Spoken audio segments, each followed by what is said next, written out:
उसे लगा था कि अगर वो कुछ दिनों के लिए गायब हो जाएगी तो उसका बॉयफ्रेंड बेचैन होकर उसे ढूंढता रहेगा, लेकिन हुआ इसके उलट। वो तो चंद दिनों में ही किसी और लड़की के साथ नजर आने लगा। इस नए कपल का रोमांस लड़की के लिए किसी सजा से कम नहीं था। वो एक सीक्रेट रूम में बंद थी, जहाँ लगे स्पीकर से हर रात वो सब सुनाई देता जो वो सुनना नहीं चाहती थी। अब उसके पास कुछ कर पाने की ताकत नहीं बची थी। जिंदा रहने के लिए उसे उस रूम में रखे एक्सपायर्ड कैंड फूड पर जीना पड़ा। केन के अंदर थोड़े बहुत फल थे, लेकिन उनमें से निकलता बदबूदार पानी पीना उसकी मजबूरी बन चुका था। खाने पीने का सामान भी बस चंद दिन का था। एक दिन गुस्से में वो उस नई लड़की पायल को गालियां देने लगी। धीमी आवाज में कही बात पायल ने सुन तो ली, लेकिन उसने ज्यादा ध्यान नहीं दिया। मगर उस बंद लड़की को पायल में उम्मीद की एक किरण दिखी। कम से कम वो बाकी लोगों से ज्यादा ऑब्जर्वेंट थी। अब उसने रोज वाटर पाइप पर थपथपाना शुरू किया ताकि वॉश बेसिन में हल्की सी लहरें बने और कोई ध्यान दे। एक दिन अचानक उसे पता चला कि उस सीक्रेट रूम से वो बाहर के वाटर टेम्परेचर को कंट्रोल कर सकती है। तो जब पायल नहा रही थी उसने टेम्परेचर बढ़ा दिया, जिससे पायल झुलस गई। इस अजीब सी घटनाओं की वजह से पायल डर गई। उसे लगा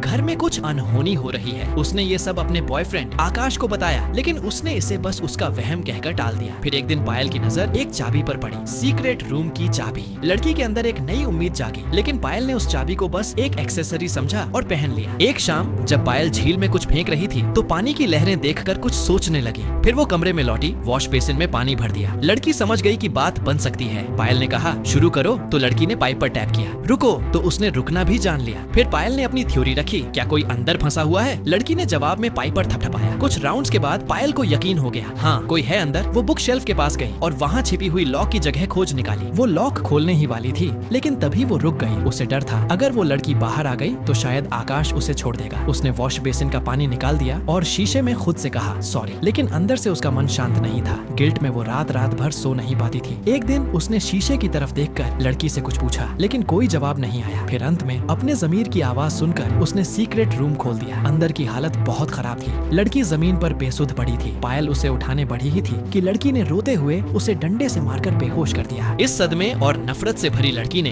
अब पायल को उसी कमरे में बंद कर दिया। खुद वो वहाँ से निकल गई। वो शहर ही छोड़ दिया। बस जाते जाते आकाश के लिए एक चाबी छोड़ गई। कहानी पसंद आई तो सब्सक्राइब करना ना भूलें।